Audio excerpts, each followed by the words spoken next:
Hey guys, it's me Riya, welcome back to my YouTube channel dear diaries. আর নতুন একটা ভিডিওতে তোমাদের অনেক অনেক স্বাগত। বেসিক্যালি আজকের ব্লগটা স্টার্ট হচ্ছে একদম দুপুরবেলা।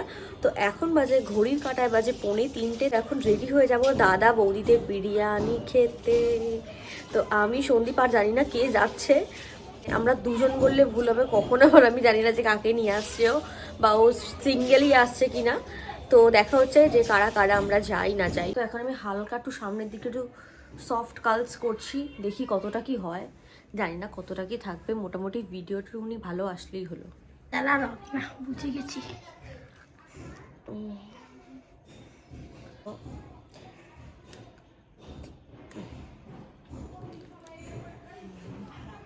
ভালো লাগছে, জানি না সন্দীপ কি বলবে। না, ও আবার এইসব একটু এনকারেজই করে যে এটা কর ওটা কর।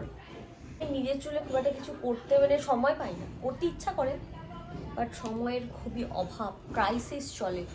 A few moments later. Guys, তো এখন আমি সন্দীপ আর চিটকি আমরাই তিনজনে মিলে এসেছি দাদা মানে আমরা তিনজন মিলে যাচ্ছি, আর এসছি না, যাচ্ছি দাদা বৌদিতে। তো এইখানে হলো সন্দীপের গার্লফ্রেন্ড আর ওইদিকে সন্দীপ गर्लफ्रेंड ही तो लीक कर दो वीडियो, वो वाली वीडियो लीक कर दूं। हां कर दो, लीक कर दो। ভালোই তো, लीक করে দেবো ভিডিও। হ্যাঁ দুটোই মিলে কি প্রেম, হাই হাই রে।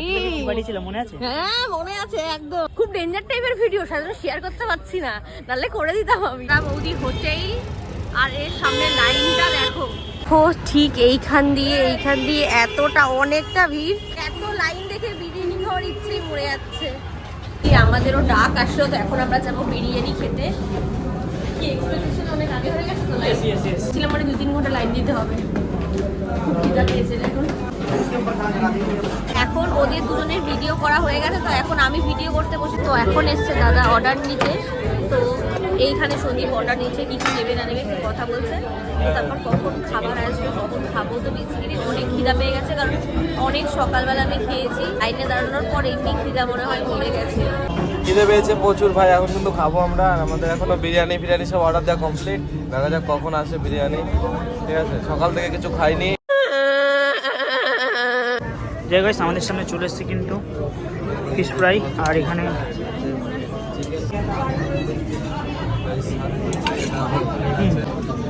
দেন ফার্স্ট কিন্তু আমাদের সামনে দিয়ে গেছে। কি এটা দেখতে পাচ্ছ, এই ফিশ ফ্রাইটা কাসুন দিয়ে খেতে সেরা লাগে কিন্তু।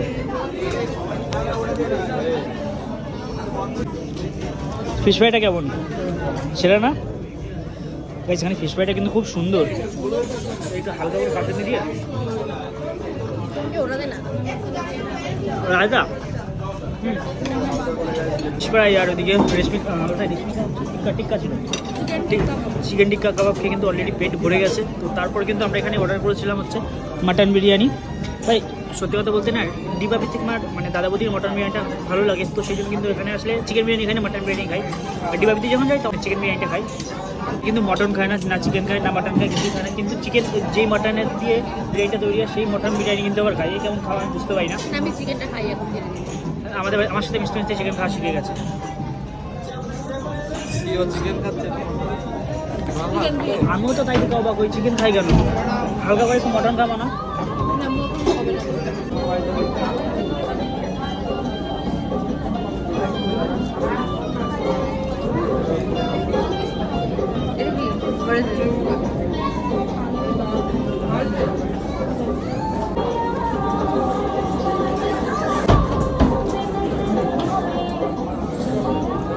এদিকেও স্যালাড আছে। 2000 years later. পেট ভরেছে, পেট ভরেছে। ভরে আলু হয়ে গেছে, বিরিয়ানি মুখ দিয়ে বেরিয়ে গেছে। খেতে পারছি না, অনেক কষ্ট করে যেতে যেতে খেয়েছি। আমাদের সামনে খাওয়া দাওয়া কমপ্লিট কিন্তু। তো এখন আমাদের বিলটা চলে এসেছে। বিলটা তুই দিবি তো?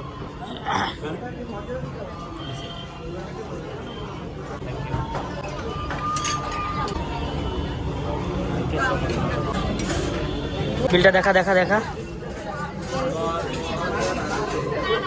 1350 টাকা। কি খেলি তিনজনে মাত্র 1350 টাকা খেলি? অনেক কম খেয়েছি। আমি তো ভেবেছিলাম কাছে 2000 টাকা চুনা লেগে যাবে, মাত্র 1300 টাকা। টাকাটা দে। অনলাইন দ্বারা গুগল পে আছে হাতটা দিয়ে। এখানে বিলটা দেখতেই পাচ্ছ কত। তো এখন সন্দীপ বিল পেমেন্ট করছে।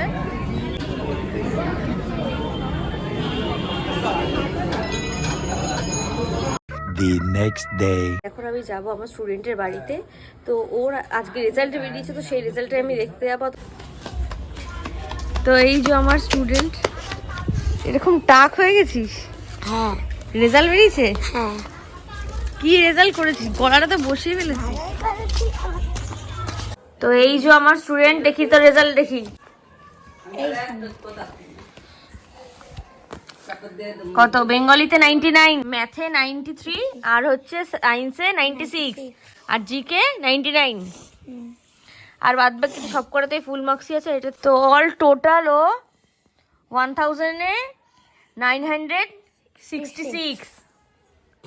ভালোই রেজাল্ট করেছে, কিন্তু ইংলিশে কম আসলো কেন রে? হ্যাঁ 93 আসলো কেন? সবই তো পড়া জিনিসই এসছে।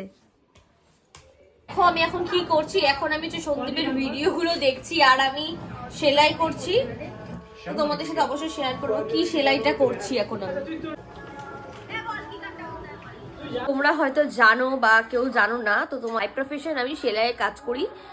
তো সেটা চুড়িদার, ব্লাউজ, আরো অন্যান্য জিনিস যেগুলো মোটামুটি আমি করতে পারি। তো ওটাই মেন আমার আর্নিং এর সোর্স। তোমাকে দেখছিলে যে আমি কি সেলাই করছিলাম, আর এখন তোমাদের সাথে শেয়ার করবো আমি কি সেলাই করলাম। অনেকে চুড়িদার আরো অন্যান্য জিনিস বানাতে দেয়, যে কাপড়ের যে পিসটা থাকে, এক্সট্রা যে কাপড়টা থাকে, সেটা দিয়ে আমি বানিয়েছি বালিশের কভার। কতগুলো কালার করা, এখানে দেখতেই পাচ্ছ, এখানে আমি 12খানা বালিশের কভার বানিয়ে নিয়েছি। বালিশের কভারটাকে খুবই সুন্দর লাগছে আমার।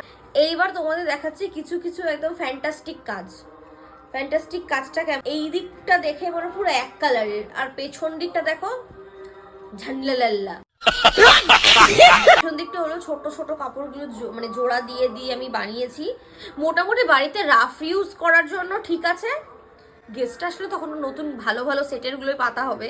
এইখানটা এক ডিজাইন, ব্যাক সাইডটা আলাদা কাপড়। এখানে আমি 12খানা পিলো কভার বানিয়েছি। তো আরো যে আমি কি কি জিনিস করি অবশ্যই তোমাদের সাথে শেয়ার করব। 2 hours later. Good evening everyone. তো সবাইকে জানাই শুভ সন্ধ্যা। এখন আমি বসে পড়েছি গোপালের জন্য সোয়েটার তৈরি করতে। তো এই সোয়েটারটা আমি তৈরি করছি আমার বান্ধবীর বাড়ির গোপালের জন্য। তো বরাবরই আমার হাতের কাজ করতে খুবই ভালো লাগে। আমি যেই কাজটা করছি সেটা মা দিদিমাদের কাছ থেকে শেখা। আমাদের জেনারেশনে ম্যাক্সিমাম মেয়েরাই সেলাই, উলের কাজ খুব একটা আগ্রহ থাকে না, সেটা হয়তো তুলনামূলক অনুযায়ী খুবই কম। একটা টাইমে হয়তো এই সংখ্যাটা 0-তে এসে দাঁড়াবে। আমি চাই যে মা, ঠাকুমা, দিদিমাদের যে পুরনো যে হাতের কাজ, আমি তাদের কাছ থেকে একটু হলেও শিখতে পারি। জানি না কতটা কি শিখতে পেরেছি, কিন্তু আমি আমার 100% দিয়েই শিখেছি। Many many happy returns of the day. আর তুই কোন স্কুলে পড়িস বলে দে সবাইকে। ও গভর্নমেন্ট স্কুলে পড়ে। তো ও পড়াশোনা অনেক ভালো। কি রে, রেজাল্ট বেরিয়েছে? না কবে বেরাবে জানি না। পরীক্ষা কেমন দিয়েছিস? তো আজকে ওর হ্যাপি বার্থডে। তো সবাই বলো okay many many happy returns of the day. আর সবাই অবশ্যই হ্যাপি বার্থডে কমেন্ট লিখবে। আজকে নীলুর বার্থডে। কিরে, ক বছর হলো তোর? 7 বছর। বাবা, বড় হয়ে গেলি তো তুই। কি করছিস তুই এখন? কিছু না, আমার গায়ে পায়ে নখের মধ্যে শিকনি দিচ্ছে। করেছি অরেঞ্জিলা, একটু কপটা দিয়ে তো কেশ কাশ কাশ কাশ। কাশবো না। কেশে কপটা ডিরেক্টলি ওর মুখের মধ্যে ফেলতে পারলে আমার তরফ থেকে। এই যে আবার শুরু। সো অলরেডি গাইজ জাস্ট আমার ঘরটা দেখো। তো কিছুক্ষণ আগে সন্দীপ এসেছিল, অরেঞ্জিলা এসেছিল, আর আমি ছিলাম। তো তার মধ্যে 3 জন ছিলাম। হুড়া পাঁচড়িতে ঘরের অবস্থা দেখো, চিড়িয়াখানা হয়ে গেছে ঘরটা পুরো। গাইস, আমি কিন্তু এগুলো কিছু করিনি, ও আর সন্দীপ দা কিন্তু করেছে। এইগুলো সব ছোড়া ছুরি। আমি খেতে যাবো, খেয়ে এসে গোছাতে আধা ঘন্টা লাগবে। সব সুন্দর করে পাট পাট করে গুছিয়ে রাখতে হবে। মানে এত বাউলামি হয়েছে আজকে। আজকের ভিডিওটা এইটুখানি। যদি ভিডিওটা ভালো লেগে থাকে অবশ্যই লাইক, শেয়ার, কমেন্ট করো। আর যারা চ্যানেলে নতুন আসো সাবস্ক্রাইব করে বসে থাকো, কারণ তোমাদের একটু সাপোর্ট আমাকে ভিডিও করার জন্য অনেক অনেক মোটিভেট করে। Do subscribe my channel dear আইডিস। আর দেখা হচ্ছে পরের দিন সকাল 8টার সময়। ততক্ষণের জন্য bye bye, take care, love you.